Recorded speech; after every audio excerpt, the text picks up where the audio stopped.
This video is sponsored by Mahalakshmi Jewelers, United Diagnostics, KVN University, News and Fabrics Clothes Store, Shweta Dentistry, and by Orbis International School.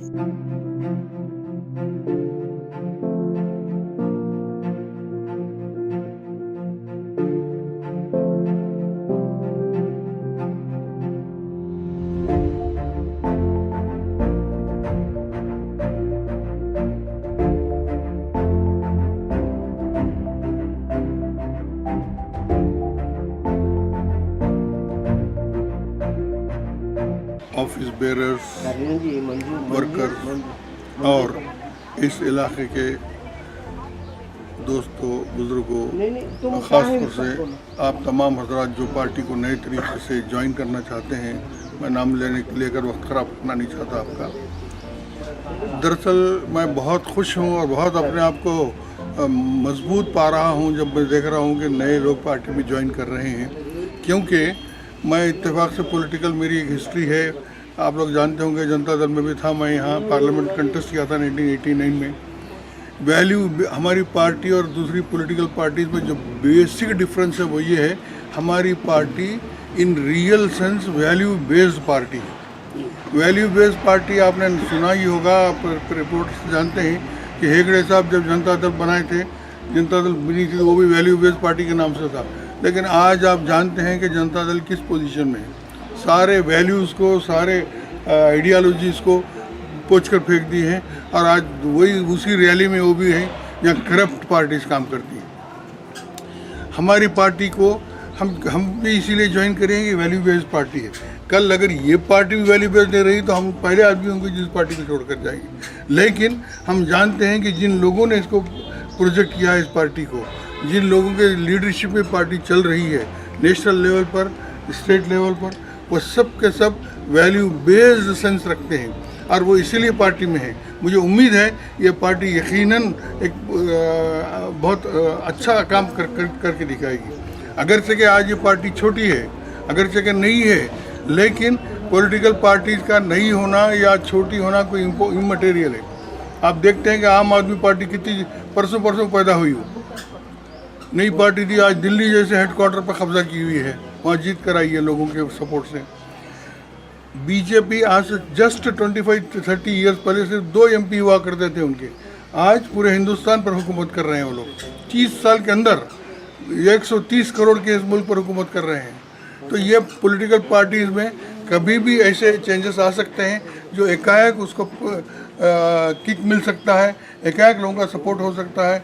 और ये party को जब आप लोग realise करें, अगर सारे लोग रियलाइज़ करना शुरू कर दें, अगर पार्टी वर्कर्स इस बात को आगे बढ़ाएं, तो वो दिन दूर नहीं कि एक नहायत ही पावरफुल पार्टी बनकर हम कर्नाटका में और इंडिया लेवल पर भी उभरेंगे। तो सबसे पहले तो वेलफेयर पार्टी ऑफ इंडिया यहाँ गुलबर्गा डिस्ट्रिक्ट में आज हमारी पार्टी के अंदर हमारे बहुत सारे भाई जो है पार्टी में शामिल हुए हैं, जिसमें हमारे सिद्धण्णा जी चक्रा साहब, इनके नेतृत्व में पूरे इनके दोस्त, इनके सहपाठी, उनके घर वाले, तो एक बड़ी तादाद जो है आज पार्टी में शामिल हुई है। तो हम वेलफेयर पार्टी की जानिब से इन सब का स्वागत करते हैं, वेलकम करते हैं। दूसरी बात, अभी सिद्धण्णा साहब जो है चूँकि हमारे पार्टी में शामिल हुए हैं, तो पार्टी ने उनको जो है यहाँ डिस्ट्रिक्ट का वाइस प्रेसिडेंट नॉमिनेट किया है, तो उसके लिए भी हम उनको कॉन्ग्रेचुलेट करते हैं। तो 2 अहम बातें हैं जिसको मैं आप लोगों के माध्यम से रखना चाहता हूँ। एक तो ये है कि पूरे हिंदुस्तान में जो किसान इस वक्त परेशान है, किसान जो कंटिन्यूस प्रोटेस्ट कर रहे हैं, लेकिन इसके बावजूद सेंट्रल गवर्नमेंट जो है कोई उनके लिए हल तलाश करने को तैयार नहीं है, या उनसे बात करने को तैयार नहीं है, या फिर बात भी कर रही है तो वो ऐसी है कि जो किसानों के मसले हल नहीं कर सकते। तो हम वेलफेयर पार्टी की जानिब से इसकी शदीद मुखालिफत करते हैं। हमने कर्नाटक में, बेंगलोर में जब प्रोटेस्ट हुआ, कंटिन्यूस हो रहा है, उसमें भी हम उसमें शरीक रहे। दिल्ली में भी अभी हमारे नेशनल वाइस प्रेसिडेंट साहब और हम सब जो है वहाँ किसानों का जो प्रोटेस्ट हो रहा है उनके साथ हम गए, उनके साथ शरीक रहे और हम हुकूमत से ये मुतालबा कर रहे हैं कि किसान जो मांगें कर रहे हैं वो बिल्कुल जायज़ मांगे हैं।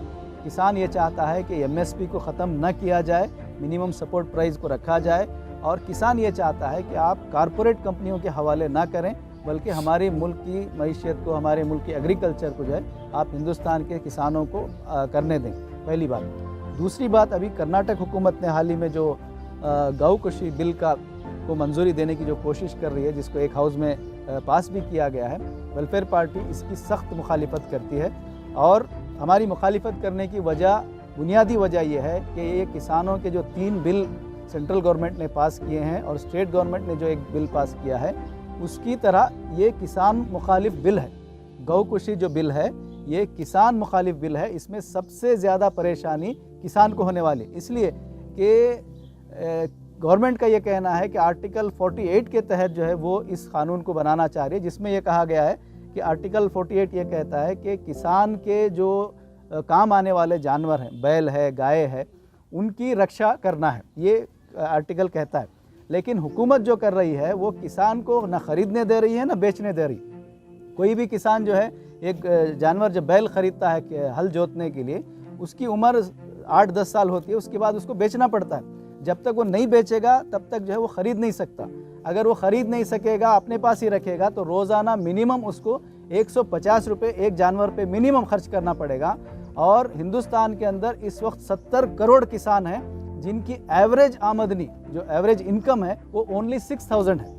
और एक जानवर को जो है पालने के लिए महीने में 6000 से ज़्यादा खर्चा करने की ज़रूरत पड़ती है। तो जब किसान को ये आप डर दिखा रहे हैं कि आप ख़रीदेंगे या बेचेंगे, यहाँ तक कि इतना डेंजरस कानून ये आप बनाए हैं कि जिस जगह पर इस तरह का जानवर बंधा जाएगा उस जगह को भी सीज करेंगे आप। और उसमें एक डेंजरस ऑप्शन ये भी है कि गौरक्षक के नाम पर जो गुंडागर्दी हो रही थी उसको जो है एंडोर्स किया गया है। उसमें ये कहा गया है कि गौरक्षक के नाम पर कोई भी काम करता है तो पुलिस उस पर एक्शन नहीं ले सकती। ये इस तरह का काला कानून है जो किसान को परेशान करने के लिए बनाया गया, नंबर 1। नंबर 2, गौकुशी का ये जो कानून है, ये इस मुल्क की जो गरीब आबादी है, चाहे वो मुसलमान हो, हिंदू हो, दलित हो, जो एक प्रोटीन की जो ग़िज़ा है उसके खाने पर जो है यहाँ पर पाबंदी लगाकर उन तमाम गरीबों के हक़ पर जो है ये हुकूमत प्रहार कर रही है। यहाँ हमारी हुकूमत कर रही है, कर्नाटक हुकूमत बोल के आप ये कर रहे हैं। ये पार्टी में जो है ना, दूसरे पार्टी में ओनली स्वार्थ है, ओनली जो है ना उनके रिलेशंस बढ़ रहे वहाँ, और क्या काम भी नहीं हो रहे। ये जो पार्टी सेकुलर पार्टी है, इसलिए इसको ज्वाइन हो गया मैं। ಈಗ ನಾನು ಸಿದ್ದಣ್ಣ ಚಕ್ರ, ನಿವೃತ್ತಿ ಸಹಾಯಕ ಅಧಿಕಾರಿ, ಶಿಕ್ಷಣ ಇಲಾಖೆ, ಗುಲ್ಬರ್ಗ. ಈ ಪಾರ್ಟಿಯಲ್ಲಿ ಯಾಕೆ ವೆಲ್ಫೇರ್ ಪಾರ್ಟಿನೇ ಯಾಕೆ ಚೂಸ್ ಮಾಡಿದ್ರಿ ಅಂತ ಅನ್ನೋದಕ್ಕೆ, ಇದು ಒಂದು ಸೆಕ್ಯುಲರ್ ಪಾರ್ಟಿ ಇದೆ, ಇಲ್ಲಿ ಎಲ್ಲ ಜಾತಿ ಜನಾಂಗ ಧರ್ಮ ಎಲ್ಲರೂ ಕಲಿತು ತೊಗೊಂಡು ಹೋಗ್ತಾರೆ. ಹೀಗಾಗಿ ನಾ ಈ ಪಾರ್ಟಿ ಏನದ ಸೇರಿಕೊಂಡಿದ್ದೀನಿ. ವೆಲ್ಫೇರ್ ಪಾರ್ಟಿ ಆಫ್ ಇಂಡಿಯಾ ಇದರ ಒಂದು ಉಪಾಧ್ಯಕ್ಷನಾಗಿ ನನ್ನನ್ನು ಎಲ್ಲ ಮಾನ್ಯರು ಆಯ್ಕೆ ಮಾಡಿಕೊಂಡಿದ್ದಾರೆ. ಅದರಂತೆ ನಾನು ಈ ಒಂದು ಪಾರ್ಟಿ ಸಲುವಾಗಿ ತನುಮನ ಧನದಿಂದ ನಾನು ಕಾರ್ಯನಿರ್ವಹಿಸ್ತೀನಿ, ನಿಷ್ಪಕ್ಷವಾಗಿ ಕಾರ್ಯ ಕೈಗೊಳ್ತೀನಿ ಅಂಥೇಳಿ ಅವರಿಗೆ ಆಶ್ವಾಸನೆ ಕೊಡ್ತೀನಿ. ಇವತ್ತಿನ ದಿವಸ ಇಲ್ಲಿ ಎಲ್ಲ ಹೊಸ ಜನರು ಏನು ಸೇರಿದ್ರು ನಮ್ಮ ಪಾರ್ಟಿಗೆ. ನಮ್ಮ ಹರವಾಳ ಸಾಹೇಬ್ ಹೇಳಿದರು, ಈ ಪಾರ್ಟಿ ಯಾಕೆ ಸೇರಿದ ನಮ್ಮ ಅಣ್ಣ ಗೊತ್ತಿಲ್ಲ, ಪಾರ್ಟಿ ಬಗ್ಗೆ ಏನೂ ಗೊತ್ತಿಲ್ಲ, ಆದರೆ ನಾವು ಫಾರ್ಮರ್ ತುಂಬಿದೆ. ಈ ಪಾರ್ಟಿ ಏನಿದೆ ಅಂದರೆ ಎಲ್ಲ ಪಾರ್ಟಿ ಹ್ಯಾಂಗದ ಅದ್ರಕ್ಕಿಂತ ಅಪೋಸಿಟ್ ಅದ. ಎಲ್ಲರ ಪಾರ್ಟಿದಾಗ ಏನದ ಏನಿಲ್ಲ ಅಂತ ಕೇಳ್ತಾರೆ ಅವರು. ನಮ್ಮಲ್ಲಿ ಏನಿಲ್ಲ, ನಾವು ಎಲ್ಲರ ಸಲುವಾಗಿ ದುಡಿಬೇಕು, ನಮ್ಮ ಸಲುವಾಗಿ ದುಡಿಬೇಕು. ನಾವು ದುಡ್ದು ಬಳಗ ನಮ್ಗೆ ಏನು ಸಿಗೋದ ಈಗಿಲ್ಲ, ಮುಂದೆ ನಾವು ಎಲ್ಲ ಮುಗಿದ ಬಳಗ ಗೊತ್ತಾಗ್ತದೆ ಏನು ಸಿಗ್ತದ ಏನಿಲ್ಲ ಅಂತ. ಇದೇ ಚಕ್ರ ಸಾಹೇಬರಿಗೆ ನನ್ನ ಕಡೆಯಿಂದ ಭಾಳ ವೆಲ್ಕಮ್ಮು. ಮತ್ತು ಹುಡುಕಿದವ್ರ ಹೆಸರಂದರೆ ಯಾರಾಗಲಿ JP ಅರವಾಳ್ ಅವರು, ಪ್ರಮೋದ್ ಅವರು, ಶಿವಶಾಂತ್ ಅವರಿಗೆ ನಾವು ಈ ವೆಲ್ಫೇರ್ ಪಾರ್ಟಿಗೆ ಮೋಸ್ಟ್ ವೆಲ್ಕಮ್ ಮಾಡ್ತಾ ಇದ್ದೀನಿ. This video is sponsored by Mahalakshmi Jewelers, United Diagnostics, KVN University, News and Fabrics Clothes Store, Shweta Dentistry, and by Orbis International School.